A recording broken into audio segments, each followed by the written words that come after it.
Happy New Comic Book Day, geeks, and welcome to issue 74 of the Script Heroes podcast. I'm Katie.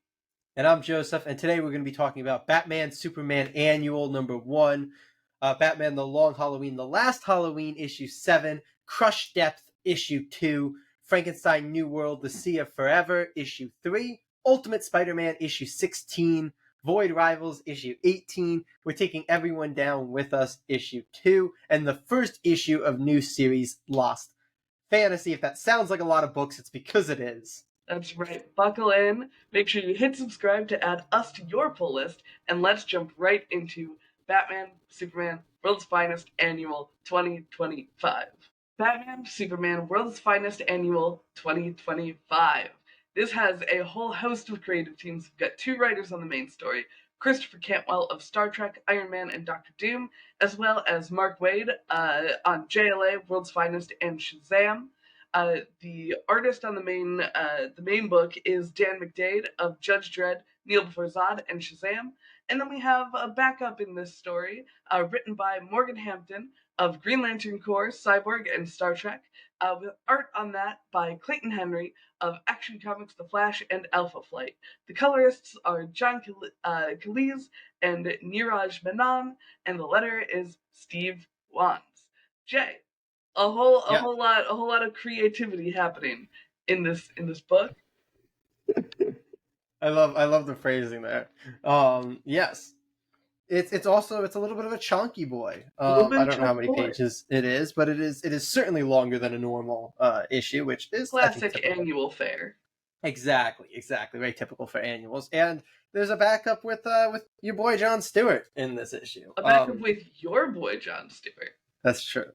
So let's take it. I'm going to have to talk about the backup despite taking up very little space, but let's hit on everything here. The first thing I want to say is that this event has been, I think, really good for. This is the We Are Tomorrow. Wait, I was going to say for I was going to say for Justice League Unlimited, but like this is like the second out of 3 issues that is not technically Justice League Unlimited. But for Mark Waid, I think this event has been very good. It feels like it's bringing out a lot of good stuff. Though this issue was written by Christopher Cantwell in a script capacity, which I do think after the last event that Mark Waid did, which was very absolute event. We weren't a huge fan of how that was delivered. But I do like. I'm going to hit it two-pronged here, but I'm going to start with Christopher. I do think it's noticeable that Christopher Cantwell wrote this issue, in just like the way that he kind of writes dialogue for the characters and kind of the show. It does feel like a different writer on this book. It's like great. And then furthering that, it definitely feels like a different artist on this book. Dan McDade is not the typical World's Finest and Justice League Unlimited style, which is like that classic modern in-house Dan Mora, Jorge Jimenez, like, new house style. So this not being in that was really jarring for me. Because I was like, this is what I expect when I'm reading, these books in this event. I expect that kind of art style. It was a little bit weird to have a departure.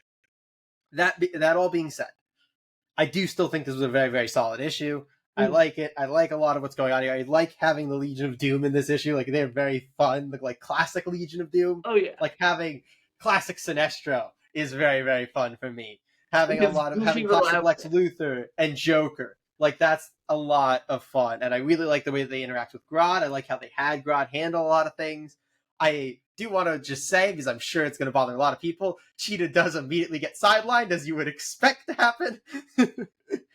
Poor Cheetah. Poor Cheetah. I love that they were like, Cheetah did all this, and Wonder Woman's like, I don't think she's capable of that. Like, poor Cheetah. Just like she's not capable, she fucking failed. But yeah, I think it's a good issue. I'll save backup thoughts for later. But I think the main story is very solid. It's good for the event. Maybe a little bit more, especially because of the extra like meandering. But overall, very strong.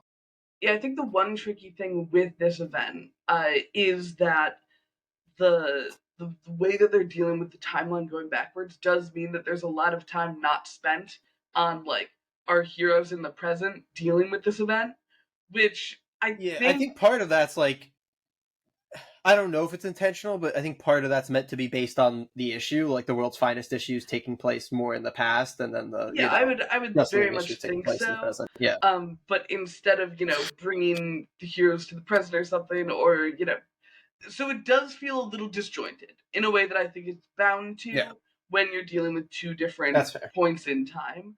Yeah, And so it does make it feel a little less eventy to me, that's uh, fair. Yeah, because we're not really watching uh, the ramifications of the evil plan so much as we're watching the evil plan come into play. And I know that that yeah, works a little bit with how Justice League Unlimited has gone over the past 7 issues or whatever, where we're seeing the yeah, um the Inferno plan happening. And I get that that was technically this team's plan uh, being put into effect, but it does feel like a little cheaper when it's like, oh, now we're learning that it's them, and it's a little less exciting. Like you said, though, I do that's fair. really like the way that the Legion is written. I feel like anytime you have a team of villains, you have such a good playground as a writer because they're all going to be disagreeing. They're all going to have such strong Yeah, personalities, and even if they have a common goal, 99% of the time they're going to have divergent motivations. So I do think that it was a really fun issue. I just feel like in terms of an event, I'm not super bought into like the We Are Tomorrow effects on the present. Uh, yeah, there is that's also fair. something that happens, and I don't know if it's a spoiler to say. It has to do with Robin. What do you think? Yes, I would say that's a heavy That's fair. spoiler. That's fair. That's kind of the cliffhanger of the book, actually. That's very fair. I just have strong feelings about it based on previous World's Finest events. Uh, Speculate in the comments, please, that I can join the Oh, conversation. no, that's very fair. Also, I feel like I need to point out there's one really weird writing flub where they like need the past Legion to like learn to believe Grodd, and the way they do it is through Grodd somehow like channeling time into Sinestro for him to feel it, which was like I guess peak Green Lantern Silver Age writing, where it's just like whatever, The ring can ring, do whatever you need it to do. ring, feel But yeah. speaking of the rings, It did speaking of the not. It felt rings, weird in modern. Yeah. Do we want to the talk about the backup. backup? Yeah. Yeah. Why? Like I would it did assume nothing. to answer Like it was your nothing. question, I would assume that a it's less to do with the event and more to do with the No, but like expansion of no, just the why world's in finest general? timeline. Like it's just his origin retconned a little bit, but like it doesn't actually do anything or set anything up or have a story or plot. Like it's just let's retcon John Stewart's origin. Like I think it's probably to lead into a little bit of a character change for him, which is like what it felt like. The like more reluctant, doesn't really want to be like that was kind of the vibe that I got that they wanted to lean into that. That seemed to be the only thing it was really doing, um, which I'm not a huge fan of. Because it feels very antithetical to like his iconic first appearance, where he was very much just like, "Yep, I'm doing this, and I'm going to do it better than you, Hal." I feel like that's the iconic John Stewart of like, "I'm going to do this. I'm going to stand behind what I do. I believe in my ability to be like a good and just man." So like this more like I don't believe in what I was doing in the military. I don't believe in what I'm doing as a Green Lantern. I don't believe in like I don't know. It doesn't really feel like his character, and it feels like weird to like retell his origin in a way that didn't change anything on a like plot level or like Mhm. actually accomplish anything in this story that like had an arc or made the story actually interesting to read. And what is and again, this is just an assumption because it's the only thing I can point down that it did would be to kind of change Jon Stewart's character a little bit, which why. So yeah, I thought this was a very weird story. I don't think it really accomplished anything, and I don't really see the point, especially when it was just written by the current co-writer of Green Lantern Corps when Jon Stewart's the main character of Green Lantern Corps right now. Like it's not like a lead-in. That book is already happening.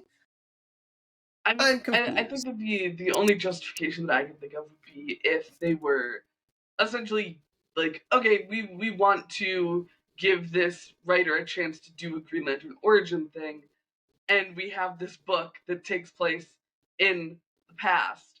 I could see it being a weird editorial thing where they had said like months ago, like, oh yeah, in the annual we can introduce like the world's finest Green Lantern, and look at Yeah, John there, and they're like, oh shit, we're using the annual for this event.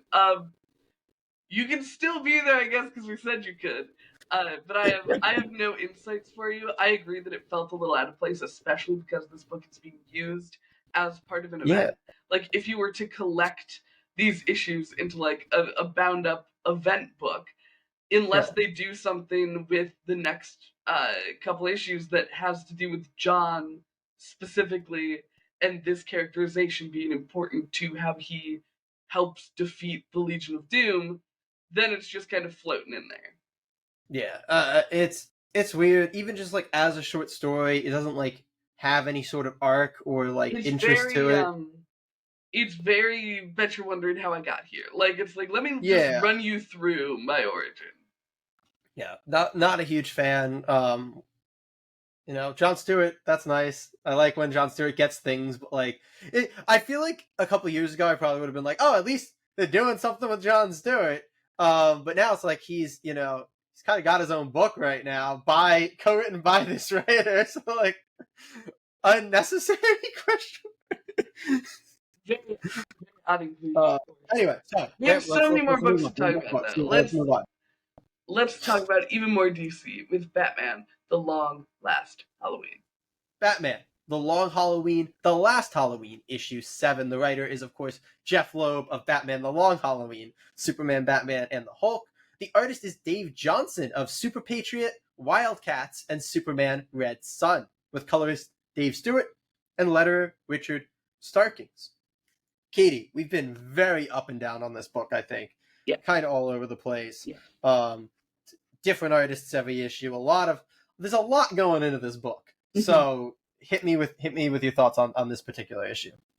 My immediate thought when I finished this issue was I feel like the holiday motif is so forced in this one. Like, yeah, obviously agreed. The Long Halloween also was like, holidays and months and stuff. I'll divert real quick to talk about that. Jay just held up the page where they revealed Poison Ivy. Really don't like this Poison Ivy character design. I think that she is not agreed. Not herself, and the weave hair is a little corny. That being said, I didn't dislike the art in this issue. It's another thing where I quite like Dave Johnson's art in this issue for the most part. That's what I was gonna say. Is that the one thing is when we're talking about stuff that feels like Tim Sale art, I feel like that ship has. Oh, yeah. This is my week where I'm like giving up on it at this point. I need to let it go. The ship has fully sailed. But the thing that I really want to focus on is the structure of the book. This month is May, and they go for like Mother's Day as the thing.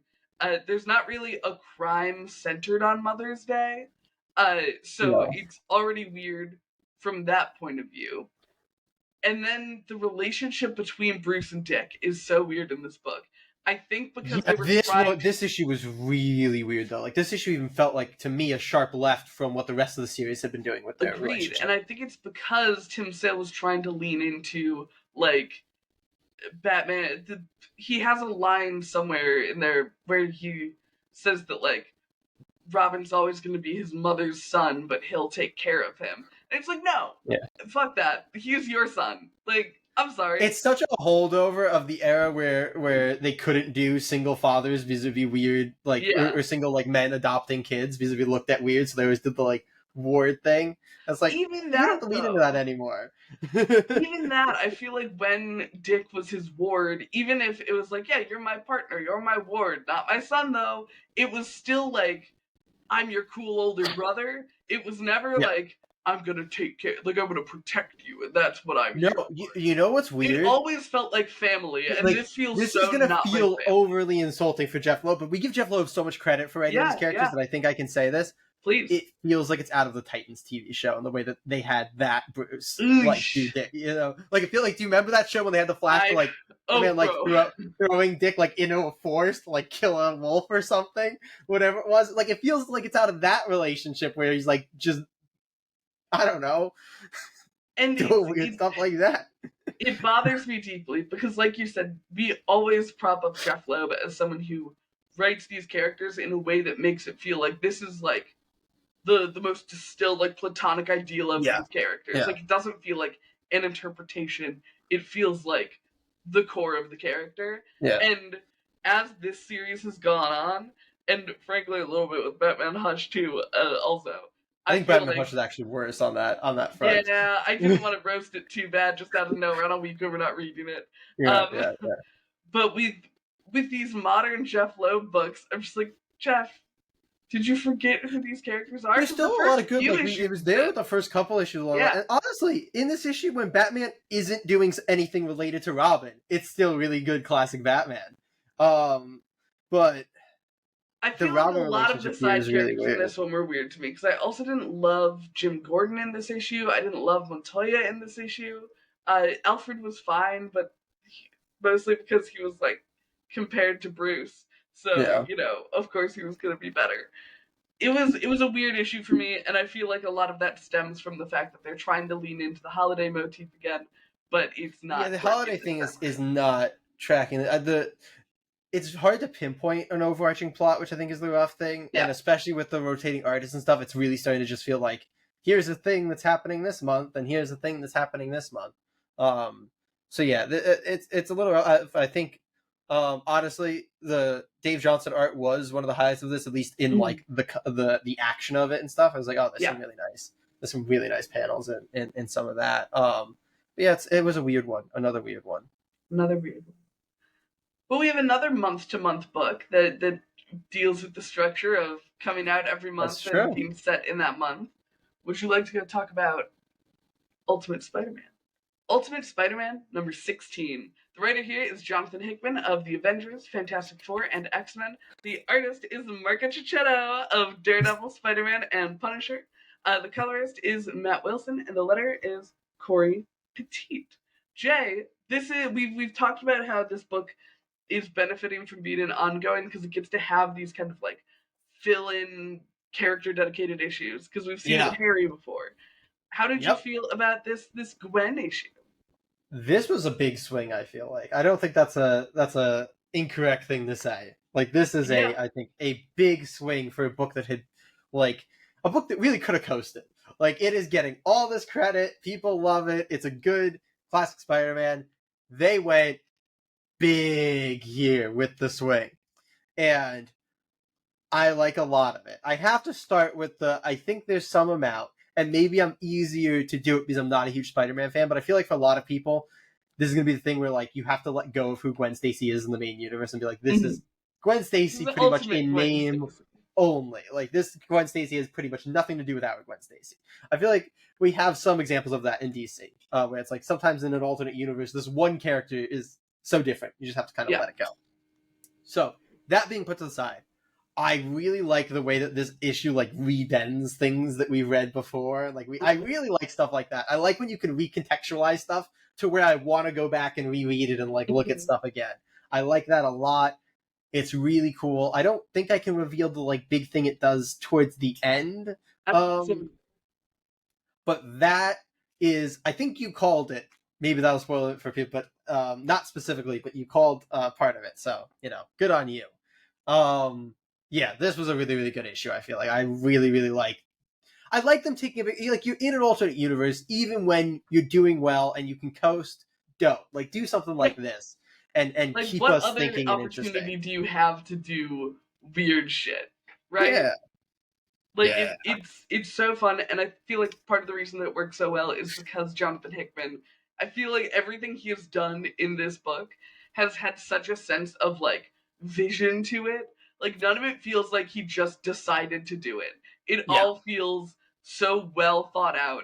Like he clearly brought so much to the table when preparing for Ultimate Spider-Man, and it's Yes, really fun to absolutely. see uh, him be able to get this far because it's such a rarity to see a book get to issue 16 these days. Yeah. Uh, And so honestly, it's this feels like just based on like the way that pieces were placed, like this feels like it's been the plan the whole time. Like I agreed, have yeah, to assume. So like when you're planning something at least 16 issues out, like that's very impressive, and I'm very happy about that. yeah. And obviously, he has more confidence than others writing the new Ultimate Spider-Man Yeah, book. yeah, Um, that's fair. but it's still nice to see, and it's nice to have that feeling of oh, I'm reading this for, a year and a half. And it's still exciting. It still feels like it has that same feeling. And you feel Like, rewarded for having been reading it for a yes. year and a half. It's not like, oh, I could have picked this up at the start of this arc and felt just as good as, Hmm. I feel reading it a year and a half. And I think, especially at the big two in modern comics, that's kind of a rare thing where you feel Yeah. like you're rewarded for reading the same character or the same series for a very long time. Hmm. So, yeah, Because, that's like, I great. think that jumping on points are really important, especially, for making comics accessible to new people. But, you know, it's also really great to read an ongoing, right? Yeah. Like, you can't I think the forego idea is you your. want jumping on points, but you don't want those to also feel like jumping off points. Like you Yes, don't want it exactly. to feel just as easy. And I think that the big two fall into a bad habit where because it feels like so easy to jump on at these different points, it also feels very easy to just let go of a book. Yeah. Like it doesn't feel like, oh, I need to keep reading this thing so that I keep being rewarded and keep benefiting from the long. So it's like, oh, if something interests me, I'll just jump back on. And Right. I think what the Ultimate and the Absolute universe have done really good jobs of so far is being like, nope, be here for this. You want to be here for all of this. You want to be on top of this because it's new and it's exciting and it's gonna reward you for being invested. But yeah, Ultimate Spider-Man has been like the cream of the crop of that. it Like, is. I obviously do it's the think one it's that the we've high been reading the benchmark. longest, but Yeah, it just yeah, continues to be so good. And I think part of that is also keeping the same creative team. They have the fill-in artists when they need them, so Chichetto can like catch up. But it, yeah. it feels like such a cohesive book all across, and like the Agreed. it's such a good time. Yeah. How are you feeling about Ultimate Spider-Man? Do you feel happy that you've been reading it for all 16 issues? And if you haven't been reading it for all 16 issues, do you feel like you're missing out? But You are. speaking, you are, yeah. But speaking of books that have really, rewarded you for being invested for the long haul, let's go talk about issue 18 of Void Rivals. Hell yeah, let's do it. Void Rivals 18. The writer of this book is, of course, Robert Kirkman of Invincible, The Walking Dead, and Oblivion Song. The artist is Lorenzo De Felici of Oblivion Song and Chroma. The colorist is Patricio Del Pecci, and the letter is Russ Wooten. Boy, are we getting stuff in this book. It's really reaching a lot of the things that it's been setting up for a while. It's really kind of getting us some places here. Some wild stuff being revealed. Katie, Void Rivals 18. Void Rivals 18. So I feel like I want to take you all on a journey of my Void Rivals thoughts. So Volume 1 we read as like a cohesive thing, and it's a Yeah, pretty insulated thing. Like it's very dark and saliva focused. yeah, And I feel like that was like peak Void Rivals.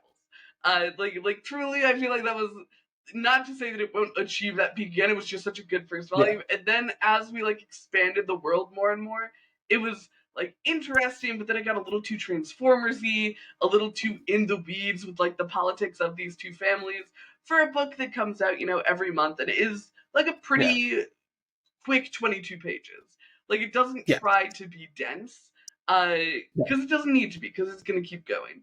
So yeah. I feel like in the middle there, I did kind of lose my footing of like, okay, we've got so much going on. Our characters have split off by the time that Volume 3 starts. And I'm like, all right, I feel like a lot of the stuff that I loved best about Void Rivals is is gone, and like it's been replaced by stuff that I do quite like as well. Yeah, But the stuff that I really loved, I feel like had gone away. I feel like with this issue, we are setting ourselves up to be back at what like really made yeah, Volume 1 phenomenal, and I am so excited.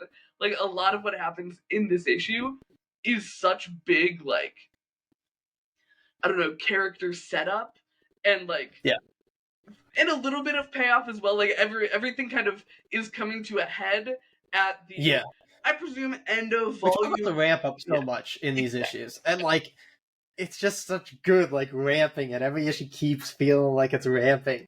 Which is Oh, truly wild because you get like a semi conclusion for Salila for her whole like yeah. volume long thing, but it also feels like such a good beginning for her next journey. It's and it's also to the importance of, and we talk about this all the time with this book and with Robert, of like staggering plot lines when you have an ongoing like this. Like it's something you can't do when you have shorter. Like when you do this, everything doesn't need to end at the same time. You can Yeah, have one thing ending and another thing in the middle and another thing in the beginning, and it just makes every issue exciting and also satisfying. And you get like each of the beats that you want. it really, really does. I do have a singular gripe with Go with it. this issue. I feel like Dark and his dad's relationship is very like it's very shallow to me, has been throughout, where like it feels very arbitrary how they feel about each other. Like I feel like Dark's characterization stays really strong, but then I feel like his dad isn't like a super strong character to me, which is a bummer since That's he's fair. like got such a strong hand in what's happening with Derek right now. Yeah, yeah, I do wish that we had like a little more meat on his bones to be like, yeah. I understand his motivations. He feels a little narratively convenient to me. That's fair. But I think that's only a little that's a bit fair, right. and a tiny Yeah, margin. yeah, Yeah. yeah, yeah. Yeah. I do want to quickly also throw out, as we tend to, Lorenzo De Felici really went nuts Astounding. in this issue. We get a Astounding. new kind of Salila thing, which I don't know, maybe is a spoiler, but I don't know. No, not But the fact that she like melds with the ring is like before the halfway point. It's okay, super cool. so she gets a new design that's really rad. It's good. Lorenzo De Felici kills it every single So issue, and talented. yeah, I'm very excited for what's to come in this book. Absolutely.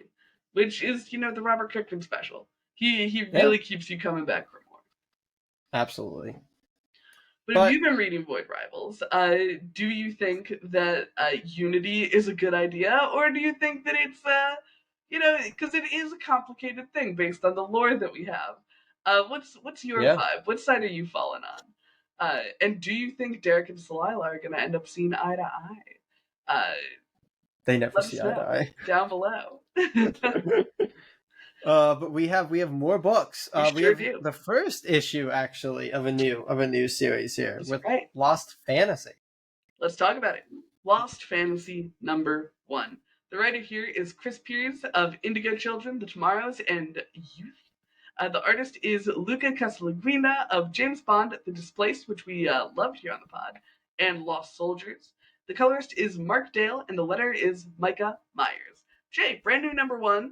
The image A special, which is the chunky one. giant size new Yeah. #1. Still though How'd you only for feel? $5. Love that. Yeah. But yeah, it's an interesting one. In the sense that like this is a very world buildy issue. And like okay.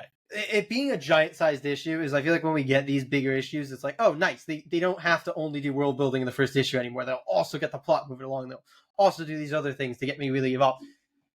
This is just like an extra long, and again, at the very end, we get some stuff, and I'm like, oh, that was super interesting. There's a really good kind of thing to get you excited at the end of this issue. Very good. Really like that. Great move.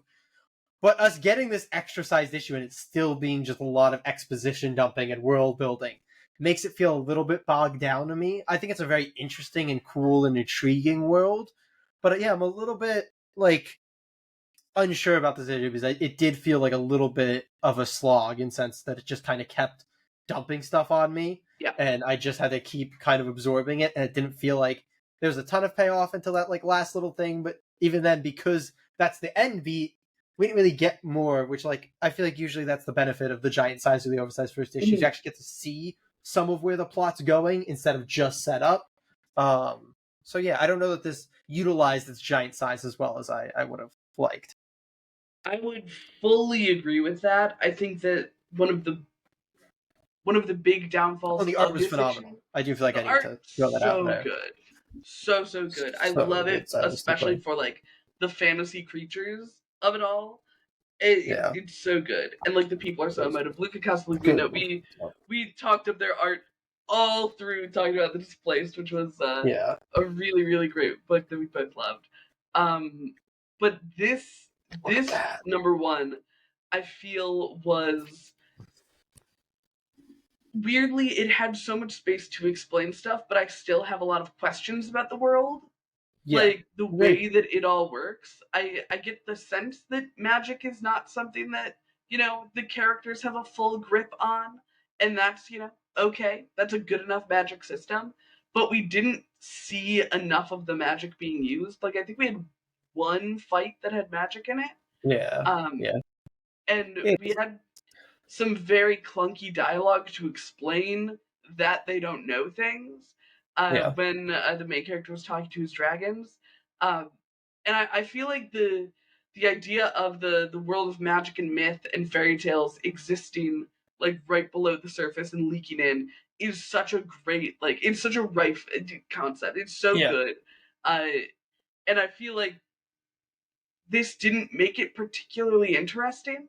Like, that wasn't what we focused I on. We focused on this kind of like alcoholic monster hunter who yeah, wasn't particularly interesting as a character. And when, 32 or 48 pages is focused on this guy I think it has and to be he at least doesn't do a 48. whole lot to Fun. make himself endearing to the audience or make us like him a whole Yeah, lot, it becomes even tougher that it is that exercise issue. yeah. I feel like overall, I felt like overwhelmed by this issue. It was just a Yeah. lot of information that wasn't fully exploited and just kept being dumped on me and all these pathways, but I didn't feel like I fully grasped everything. And I felt it feels like I like need to like reread and study the book to like fully grasp it, which is not, the most inviting first issue. Again, it's intriguing and like a lot of it feels like it could be the setup to something really, really cool, but overwhelmed is not really the best takeaway, I feel like, from the first issue. I agree. Did you read Lost Fantasy #1? How do you feel about the oversized issue that Image will often do for their #1s? Do you think it's Yeah. more inviting, or do you think it has big old pitfalls? Let us know down below. But we are going to move on to talk about We're Taking Everyone Down With Us. Let's do it. We're taking everyone down with us, issue 2. The writer of this book is Matthew Rosenberg of The Punisher, Task Force Z, and Uncanny X-Men. The artist is Stefano Landini of The Punisher, Daredevil, and Star Wars. The colorist is the great Jason Wordy, and the letter is Hassan Atzman. Allow. Katie, we were big old fans of the first issue of We're Taking Big Everyone old Down With fans. Us. And this is an issue that, just because we were just talking about a book that did a lot of world building, this is an issue that fills out the world of this book quite a bit. It sure does. So talk to me about I it. love it. I like this book so much. I feel like this is a book that immediately attaches you to your main character. I feel so Yeah. invested in Annalise's safety and in, her emotional well being. The expansion we get on like the various villains and heroes of this world Yeah. is They're so like, fun. are they called? They're like the something The of seven, right? Cotier or something. Oh, okay. Le Cotier de Sept. There you go. Yeah. They're all so funny. I loved their characterization so much. I love them so much. They're so cool. And then we also get the like Look at veiled that. government agency that is presumably like, the ones who stop the bad guys. And I thought they were done really well too.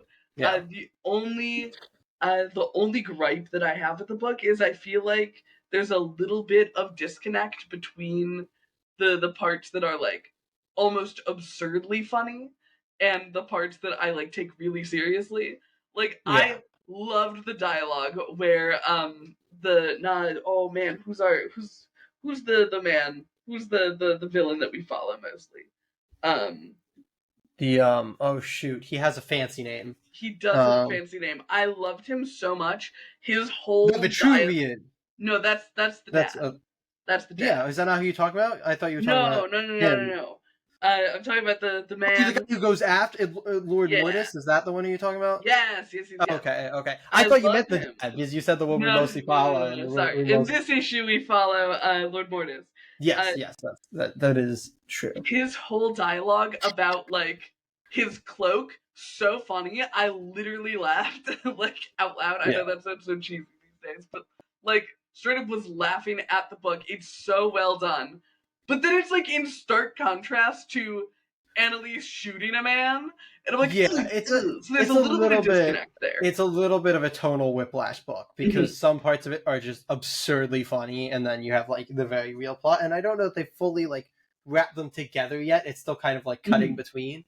But I'll give them some rope, because they've done a lot of really cool stuff. Absolutely. That's like the one gripe that I have, and it's that both parts are done so well that it feels like there's disconnect between them, because they both do what they're trying to do in those parts really, really well.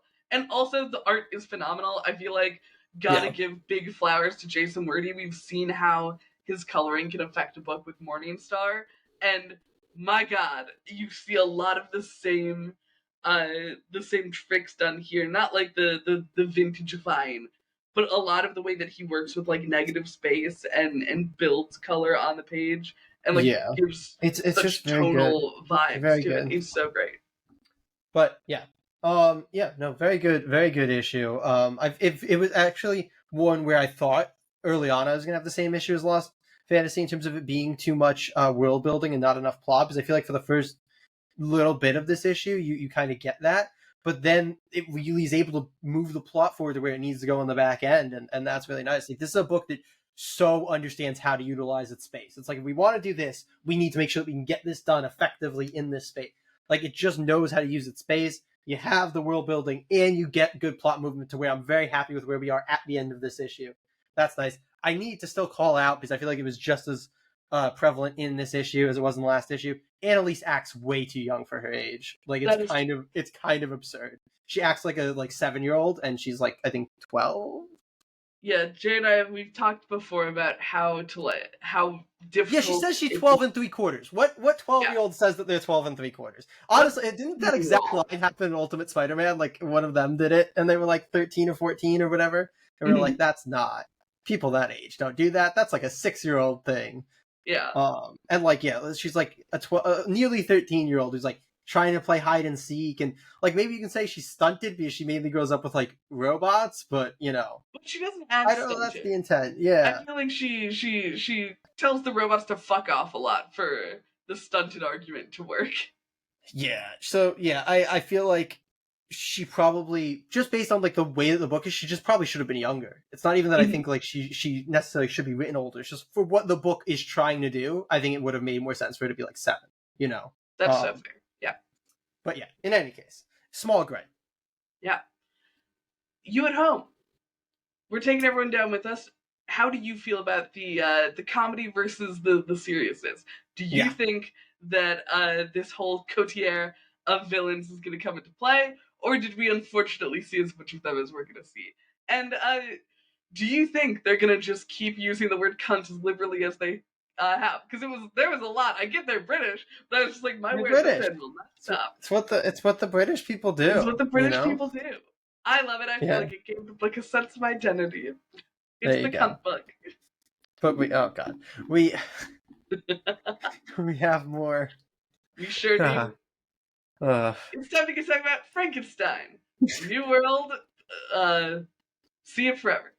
Frankenstein, New World, The Sea of Forever, number 3. This comes to us from writers Mike Mignola of Hellboy, of course, and Christopher Golan of Buffy the Vampire Slayer, The Punisher, and Dr. Fate, as well as writer Tom Stygalski of Vampirella and Wolverine and Predator.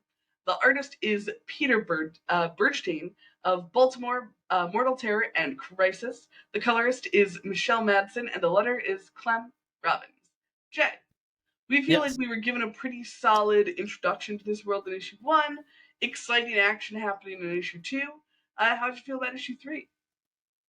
Yeah, I feel like you have to start with any Hellboy universe book with just the fact that it's going to be one of the best looking books on the shelf. Like, I love the distinctive style that this world has. I love how good it looks. I love the world building just through design. So good, top tier. It's what makes, I think, a lot of Mignola books, even when he's not the one drawing, because he knows how to find the other fantastic artists. And it's Peter Bergstein in this case. Yeah, utterly phenomenal. And it just makes it look so good.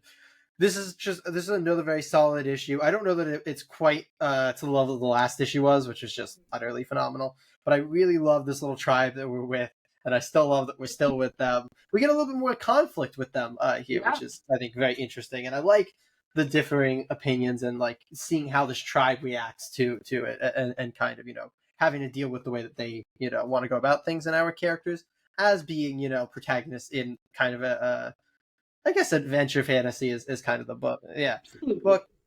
They're gonna kind of fuck stuff up, and that's very nice. We get, actually, that's gonna be a spoiler. I'm not gonna say that. We get something very interesting in this book. That I think is very, very cool to have happen, and it's good. It's good. I realized that even talking around that, I was about to spoil. But yeah, I really like this issue. I really like this series. I think it's very exciting and cool. It's a book that, like, we talked about other books that survive a lot on vibes.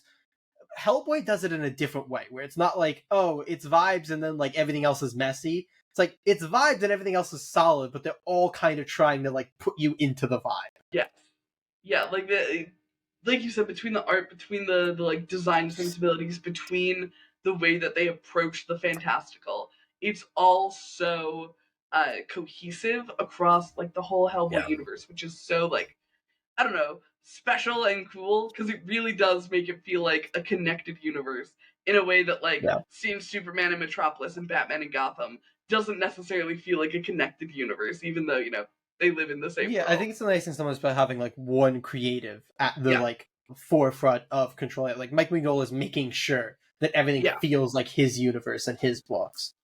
It is always such a treat to be adventuring in this universe because I feel like even with, we've read some Hellboy, now we're reading Frankenstein for the first time. Yeah, Even with this new character, you still get so many of the great like philosophies of Hellboy, even if yeah, it's from a different character. Uh, and that by no means means that Hellboy and Frankenstein feel like the same character, but it again no, just builds so well on this idea of like what this world is. Like yeah, there's a perspective of the Mignola books, and they yeah, they stick to that perspective, and I appreciate that a lot because I feel like it's a really really great. It feels like such a traditional like grand story anytime yes. I'm reading a Mignola book. I, Like I it agree always feels so fully. much larger than life, and it's absolutely gorgeous. Yeah, And that's, on the writing side, obviously the art is absolutely gorgeous too. One of my favorite yeah, things about the Mignola style of art is the use of like darkness and negative space in the panels. Like the way that the shadows look in Mignola books are so cool. And obviously, again, we said oh not yeah, Mignola himself, but very Mignola inspired art. Um, it's yeah, just so rad. It's always so fun to read. absolutely, fully agreed. Yeah, It's I very like am bummed that, grandiose. Like yeah, absolutely gorgeous. The yeah, penultimate issue, yes, which is a bummer, but it seems like the Frankenstein New World series is, continuing because this was already yeah, the second adventure in this Frankenstein New World. So maybe we'll have even more to talk about after. I'm super excited. yeah, absolutely. But we have one book left. We sure do. Called Crush Depth, and we're going to be talking about issue 2. Crush Depth, issue 2. The writers on this book are Tim Daniel and D.B.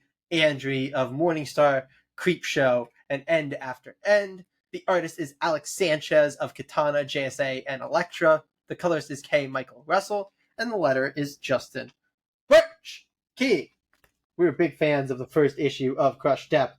Oh yeah. Talk to me about issue number dos. Well, what I'm going to say right off the bat is that I am so mad that we do spoiler-free reviews because I really want to talk about the end. Yeah, So I that's am fair. filled with rage. So please, somebody talk about the end in the comments so that I can then talk about the end in the comments as well. This is so fun. Like it's exactly my kind of like sci-fi horror type of thing. Yeah. I love like a bottle setting with a like confusing thing happening.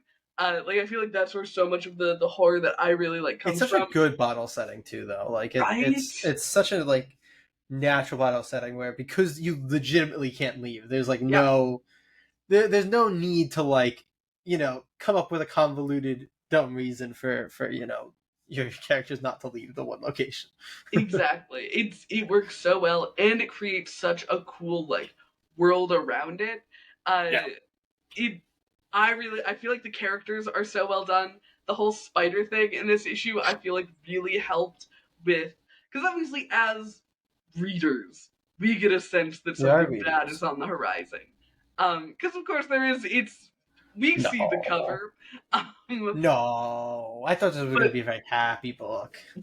I feel like the characters do a really good job of making things still feel normal, which I feel like is a really important part of like the Yeah. first step of horror is Yeah. making those characters not genre savvy, making sure that they don't feel like they're in a horror book. And I feel Yeah. like the thing with the like prank with the spiders, the like working overtime in the engine room, all of those were good for being like, okay, no, the characters aren't focused on this horror that we can see on the horizon. because we know what the book is about. Yeah. I feel like that was so well executed, and it's going to pay off really well as the horror starts to happen. Uh, I want to talk about the end so bad, but I shan't. I also think they do a really good job Can't. of I shan't She of shan't. creating these character dynamics, which are going to be Okay. so important when I'll hold my tongue. Uh, Sorry. Jay, how did you feel about Crush Death? Sorry. This is another really, really good issue. I like so much of the characterization, the character interactions that we're getting. Like you said, it helps to build up like that kind of calm before the storm, and then kind of get unsettled. And it's another really good book in terms of the tone that it sets up. I feel like DB and Tim tend to do a really, really good job with the tone of their books, in particular their horror books. Like it just has that like nice, calm but unsettling calm, and then it kind of gets you when it needs to get you. It's also just a lot of really great Alex Sanchez art in this issue. Like it's such a good like nobody's gonna ever show you a panel of Crush Depth and have you be able to sit there and be like, I don't know what book this is from. If you've read Crush Depth, you could take like any tiny chunk of this book and probably pinpoint that it's from Crush Depth. It has such a unique look, and that's both on Alex Sanchez and on K. Michael Russell for the color. Like it has just such a distinctive look and feel. And I think it's wild. Tim Daniel and DB, they get some really damn good colorists. I don't know what it is. The coloring in their books, an eye for it. Yeah, tends to be phenomenal. But yeah, you already talked so much without talking about the ending. I do want to put a stamp on the ending of this issue being utterly phenomenal, and I'm very excited for issue 3. I don't know if this is like a 4, 5, or 6 issue mini. Also don't. If only there was someone we no. could ask. Yeah, gotta look at. I mean, I'm sure it's been solicited. Yeah, no, at absolutely. least so I'm sure we can quickly check. But that is something I'm very interested to see. I don't know how many issues we quite have left here. But I'm very excited for issue 3. In any case, it's just how much is that ramp up going to happen? Depending on how much we have left to go. But yeah, great issue. Very, very good. Are you reading Crush Death? If not, why not? Very rude. Yeah. How do you feel about like the bottle episode sci-fi? There's not a lot of room to run, when horror comes in this type of setting. Do you prefer something with a little more expanse? Do you prefer something with a little more room to run around? And do you think we'll get that room? Because we are looking for land, after all. Let us know down below all your theories. But for right now, we have some theories about what we're going to read next week. No, we don't. We have to recommend our books. You are so right. Unsurprising, it was my fault last week also when we didn't do a pull list rec. Yeah. Jay, do you have something in mind? Oh, this is I think a little bit of a tough week, but I have to reward, if I can actually find my issue here. There it is. I have to reward the big swing when the big swing hits. So I'm going to give my rec this week to Ultimate Spider-Man, issue 16. Did such a good job rebending things, recontextualizing the series, and genuinely, I've been enjoying the book a lot, but I don't think, at least the past couple of issues, I think since Craven's Hunt wrapped up, which maybe is only 1 or 2 issues, I don't know that I've been, like, excited for the next issue. I've just been like, this is good, it'll be good when it comes out. This has me excited, like, I can't wait until issue 17. So, yeah. Love it.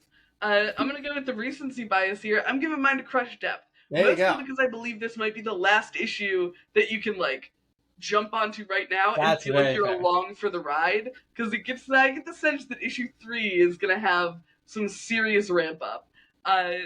So hop on now before it's too late. Pick up Crush Depth and Ultimate Spider-Man, as well as any other books that sounded interesting to you during our reviews here. But, Katie, now would you like to tell the people what we're going to be picking up next week? I would love nothing more.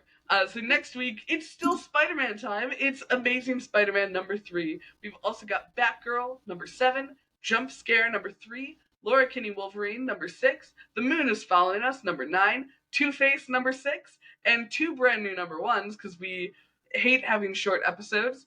Snow Monkey number 1 and Blood and Thunder number 1. So be sure to tune in to check those out.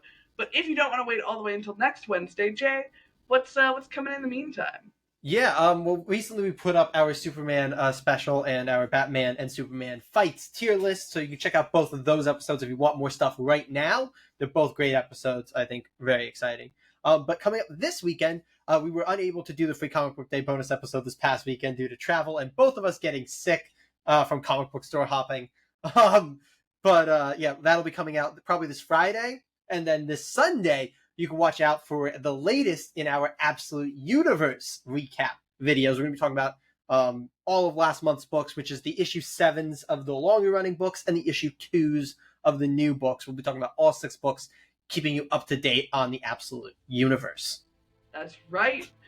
Be sure to check out the previous episode of the Absolute Universe if you want to get in on the ground floor We've got a when full it comes playlist. to The Flash, Martian Manhunter, and Green Lantern. That's right. But as always, we hope to see you next week. Comic Geeks.